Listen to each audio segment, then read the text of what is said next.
One thing I can definitely say about this movie is that it makes me feel very proud of the fact that I don't drink.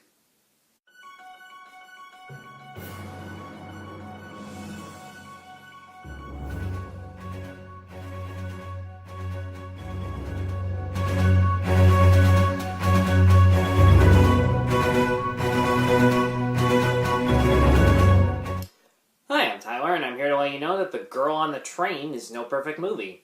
So in The Girl on the Train, an unemployed, divorced alcoholic named Rachel, played by Emily Blunt, witnesses her former neighbor named Megan, played by Haley Bennett, having an affair while riding a train. And while she attempts to confront her in a tunnel, Rachel blacks out, and Megan goes missing the next day. And Rachel has to start to investigate and figure out what happened and whether or not she was involved.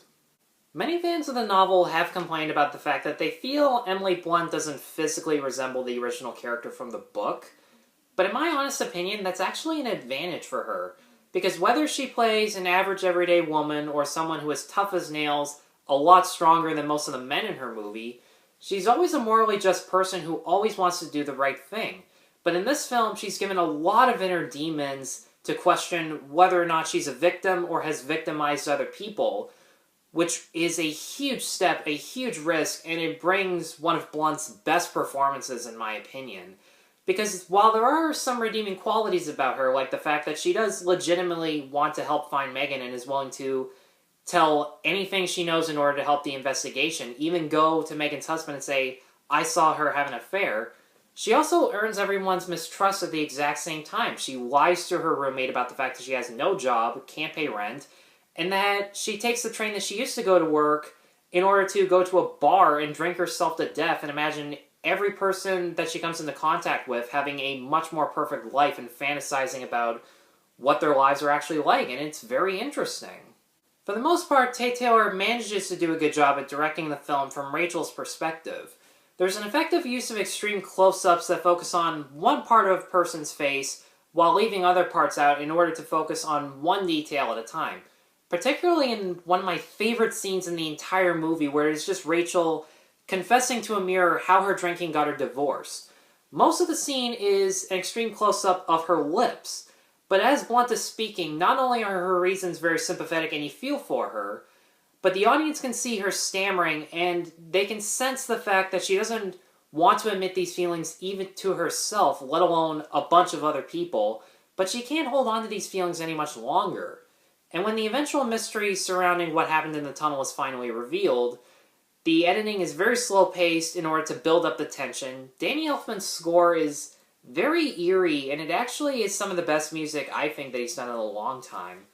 And the violence is implied rather than fully shown in order to avoid it being gratuitous. Now, no pun intended when I say this, but what derails the film for me is how inferior the supporting cast is compared to Emily Blunt. And before you say anything, yes, I'm aware of the fact that it's not called Girl on the Train and Friends. But considering the story is about a girl who goes missing, and there are many suspects, including the main character and many of the men that Megan has had affairs with, the supporting cast should be just as interesting, if not more so, than Rachel. And for me, the one who suffered the most with this was, unfortunately, Haley Bennett as the missing girl. Aside from the fact that her performance in terms of her voice and her expressions come off as being really dull and really disinterested, most of her scenes are just her explaining her thoughts and feelings as opposed to her actually expressing them like a normal person.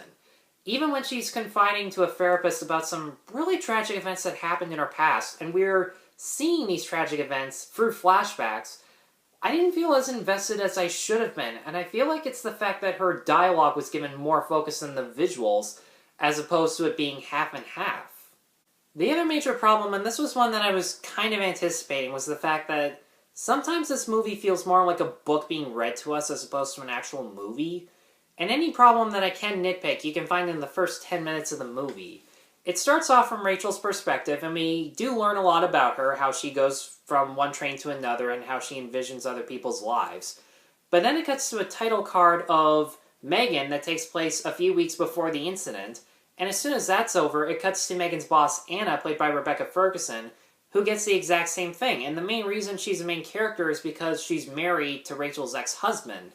And I'm all for establishing different points of view, especially considering this is a mystery movie.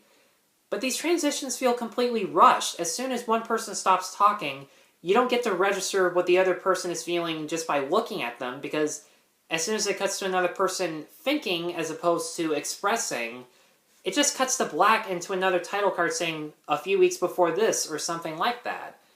And I get that when you're taking a book and turning it into a movie, that's going to be a problem, because as soon as you finish reading one chapter, you can go to the next one, and you don't have to time these certain things.